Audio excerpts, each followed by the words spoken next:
Welcome back. Jagan ఆర్థిక నేరాలకు సంబంధించిన ముద్దాయిగా ఉన్నారని, ఆయన విచారణకు సహకరించినంత కాలం బెయిల్ రాదని ఉండవల్లి స్పష్టం చేశారు. తాను సంపాదించలేదని జగన్ ఎక్కడా చెప్పలేదని, ముఖ్యమంత్రి కుమారుడు వ్యాపారాలు చేయకూడదా అని ప్రశ్నిస్తున్నారని అన్నారు. అయితే అధికంగా ఉన్న ఆస్తులకు సంబంధించి ఆయన సిబిఐకి ఏ విధంగానూ సహకరించడం లేదని ఉండవల్లి వివరించారు. జగన్ అనేటువంటి మనిషి రాజశేఖర రెడ్డి గారి కొడుకు అవటం వల్ల ఆయన మీద అంత తీవ్రంగా వెళ్ళటానికి ఎక్కడో మనసు లాగుతూ ఉంటుంది ప్రతి కాంగ్రెస్ వాడికి. కానీ జగన్మోహన్ రెడ్డి గారి పార్టీ వాళ్ళకి మాత్రం ఒక పక్కన మైసూరారెడ్డిని, ఇంకో పక్క దాడి వీరభద్రరావుని పెట్టుకుని రాజశేఖర రెడ్డి గారి పార్టీ అంటూ మమ్మల్ని అందరాన్ని మాట్లాడడంలో ఏం వెనకట్లేదు. ఒక్క మాట చెప్తానండి, జగన్మోహన్ రెడ్డి ఈవేళ ఫైనాన్షియల్ ఇంప్రాపర్టీ కింద ఆయన బెయిల్ రాక జైల్లో ఉన్నారు. ఇప్పటివరకు జగన్మోహన్ రెడ్డి ఎప్పుడు కూడా లేదు, నా మీద వచ్చిన ఆరోపణలు తప్పు, నేనేం సంపాదించుకోలేదు, సంపాదించుకోకుండానే నా మీద కేసులు పెట్టారనేటువంటి మాట ఆయన ఎక్కడా అనలేదు. ఆయన అనేటువంటి మాట ఏంటంటే, ఎస్ నేను సంపాదించుకున్నాను, తప్పేంటి, వ్యాపారం చేయకూడదా. జగన్ ఒక ముద్దాయిగా అతను ఆర్టికల్ 20 కింద ప్రొటెక్షన్ తీసుకున్నాడు. ఏమని, నన్ను ఏమి అడగడానికి రైట్ లేదు, to be silent is my constitutional right, నేనేం చెప్పను, సిబిఐ వాళ్ళు వేసేటువంటి ప్రశ్నలకి నేను సమాధానం చెప్పను. విశాఖలో పెను ప్రమాదం తప్పింది. హెచ్పీ గ్యాస్ ట్యాంకర్ ఒక్కసారిగా మంటల్లో చిక్కుకుంది. ట్యాంకర్ లారీ క్యాబిన్లో మంటలు చెలరేగాయి. నిమిషాల్లో క్యాబిన్ కాలిపోయింది. ఈ ఘటన గాజువాక సమీపంలోని నక్కవానిపాలెం దగ్గర చోటు చేసుకుంది.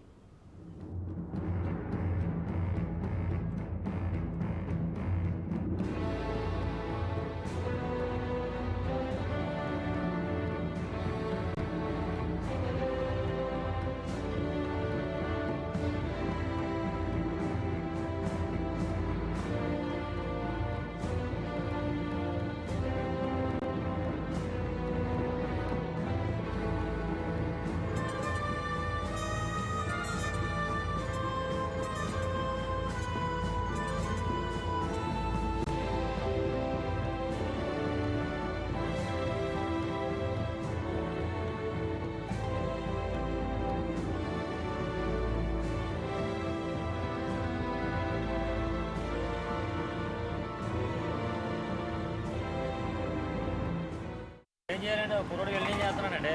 వెల్డింగ్ చేస్తుంటే లోపల పై నుంచి నీళ్ళు వేసి పని చేస్తున్నాడు. కింద మనిషి ఉన్నాడు, కింద మనిషి ఉంటున్నాడు, ఆయన కూడా చూస్తూ ఉన్నాడు. ఆటోమేటిక్గా మన మంచి బాబు పైన వెల్డింగ్ చేస్తున్నాడు, కింద నీళ్ళు పెట్టుకున్నాడు, కింద మా డ్రైవర్ ఉన్నారు. అన్నీ ఉన్నాయి, ఎప్పుడు ఇలా జరగదు, సడన్ గా అనుకోగానే జరిగింది. దానికి చిన్న కొద్ది మంటలు వచ్చాయండి, చిన్న మంటలు. కడప జిల్లాలో పంచాయతీ ఎన్నికలకు పోలీసులకు సవాల్గా మారాయి. అందరికీ రక్షణ కల్పించాల్సిన పోలీసులకే రక్షణ లేకుండా పోయింది. వైఎస్ఆర్ కాంగ్రెస్ శ్రేణులు పోలీసులపైనే దాడులకు దిగుతున్నారు. ప్రత్యేకించి పులివెందుల నియోజకవర్గంలో ప్రత్యర్థులతో పాటు పోలీసులను కూడా భయకంపితులను చేస్తున్నారు. కడప జిల్లా పులివెందుల నియోజకవర్గం ఉద్రిక్తంగా మారుతోంది. పంచాయతీ ఎన్నికలు ఆధిపత్య పోరాటాన్ని తలపిస్తున్నాయి. హిమకుంట్లలో వైఎస్ఆర్సీ శ్రేణుల మధ్య ఆధిపత్యం కోసం దాడులు జరిగాయి. తొండూరు మండలం సంతకొవ్వూరులో కాంగ్రెస్ నేత చంద్రఓబులరెడ్డి, అతని అనుచరులపై మారణాయుధాలతో దాడి చేశారు వైఎస్ఆర్సీ కార్యకర్తలు. తాజాగా బెల్ట్ షాపులపై తనిఖీకి వెళ్లిన లింగాల ఎస్ఐ రమేష్ బాబుతో పాటు పోలీసులపై అంబకపల్లిలో రాళ్లు, కర్రలతో దాడి చేశారు. ఈ దాడిలో ఎస్ఐ తీవ్రంగా గాయపడ్డారు. ఈ సంఘటనలన్నీ వైఎస్ఆర్సీ నాయకుల్లో ఆందోళనకు అద్దం పడుతున్నాయి. పులివెందుల ప్రజల్ని భయభ్రాంతుల్ని చేసేందుకు వైఎస్ఆర్సీ నేతలు దాడులకు తెగబడుతున్నారని ఆరోపిస్తున్నారు కాంగ్రెస్, టీడీపీ నేతలు. వాళ్లను నియంత్రించి ప్రశాంత వాతావరణంలో ఎన్నికలు నిర్వహించాలని కోరుతున్నారు. ప్రజల్లో ఆదరణ కోల్పోతున్నందువల్లనే వైఎస్ఆర్ కాంగ్రెస్ శ్రేణులు దౌర్జన్యాలు చేస్తున్నాయని వారి దాడిలో గాయపడ్డ బాధితులు చెప్తున్నారు. తొండూరు మండలంలో పట్టు కోల్పోవడంతో తమపై దాడి చేశారంటున్నారు సంతకొవ్వూరు కాంగ్రెస్ నేతలు. పోలీసులపైనే దాడులు చేస్తున్నారంటే పరిస్థితి ఎలా ఉందో అర్థం చేసుకోవచ్చంటున్నారు. వాడు ఒక పార్టీ ఒక పార్టీనా, మనం వైఎస్ఆర్ కాంగ్రెస్, వాడు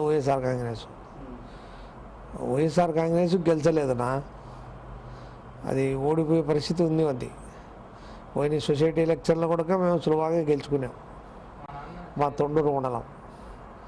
ఈ దెబ్బగా గెలుచుకుంటే మనకు అవమానం అని చెప్పి వాళ్ళు ఇద్దరు పడుతున్నారు. వైఎస్ఆర్సీ శ్రేణుల తీరు పోలీస్ యంత్రాంగానికి సవాల్గా మారింది. తమపైనే దాడులు చేయడాన్ని వాళ్లు జీర్ణించుకోలేకపోతున్నారు. విధి నిర్వహణకు వెళ్లిన వారిని అడ్డగించి దాడులు చేయడాన్ని సీరియస్ గా తీసుకుంటున్నారు. పోలీసులపై దాడి చేసిన వారిని కఠినంగా శిక్షించాలని పోలీస్ అధికారుల సంఘం డిమాండ్ చేస్తోంది. ఇలాంటి దాడులు తమ మనోస్థైర్యాన్ని దెబ్బతీయలేవని ఛాలెంజ్ గా తీసుకుని మరింత సమర్థంగా పనిచేస్తామంటున్నారు పోలీసులు. పథకం ప్రకారం ప్రీ ప్లాన్గా వైఎస్ఆర్సీపీకి చెందినటువంటి మురళీధర్ రెడ్డి అతని అనుచరులు సుమారు 40 మంది దాకా దాడి చేసి కట్టెల రాళ్లతో పోలీస్ సిబ్బందిని మరియు ఎస్ఐ గారిని విచక్షణారహితంగా కొట్టి వారిని గాయపరచడము ఇది చాలా హేయమైన చర్య, చాలా నీచమైన చర్య. దీని అసోసియేషన్ తీవ్రంగా ఖండిస్తోంది. మా కడప జిల్లా ఎస్పీ గారు కూడా కఠినంగా వారి పట్ల చర్యలు తీసుకుంటామని చెప్పి మాకు హామీ ఇచ్చారు. 30 ఏళ్లుగా ఈ ప్రాంతంలో సాగిస్తున్న అరాచకాలకు ప్రజలు చరమగీతం పాడతారనే భయంతోనే వైఎస్ఆర్సీ నేతలు దౌర్జన్యాలకు దిగుతున్నారని కాంగ్రెస్ నేతలు ఆరోపిస్తున్నారు. పోలీసులు కఠినంగా వ్యవహరించాలని డిమాండ్ చేస్తున్నారు. కడప జిల్లాలో ప్రత్యేకించి పులివెందుల నియోజకవర్గంలో దశాబ్దాలుగా కొనసాగుతున్న ఆధిపత్యానికి బీటలు వారే పరిస్థితి రావడంతో వైఎస్ఆర్సీ జీర్ణించుకోలేకపోతోంది. గతంలో ఎప్పుడూ లేని విధంగా పంచాయతీ ఎన్నికల్లో కాంగ్రెస్, టీడీపీ గట్టి పోటీనిస్తున్నాయి. గతంతో పోలిస్తే ఏకగ్రీవమైన పంచాయతీల సంఖ్య తగ్గిపోయింది. దీంతో తమ ఆధిపత్యం చేజారుతోందన్న ఆందోళన ఆ పార్టీ శ్రేణుల్లో కనిపిస్తోంది. ఈ పరిణామాలతో కలవరపడుతున్న వైఎస్ఆర్సీ శ్రేణులు దేనికైనా సిద్ధమంటున్నాయి.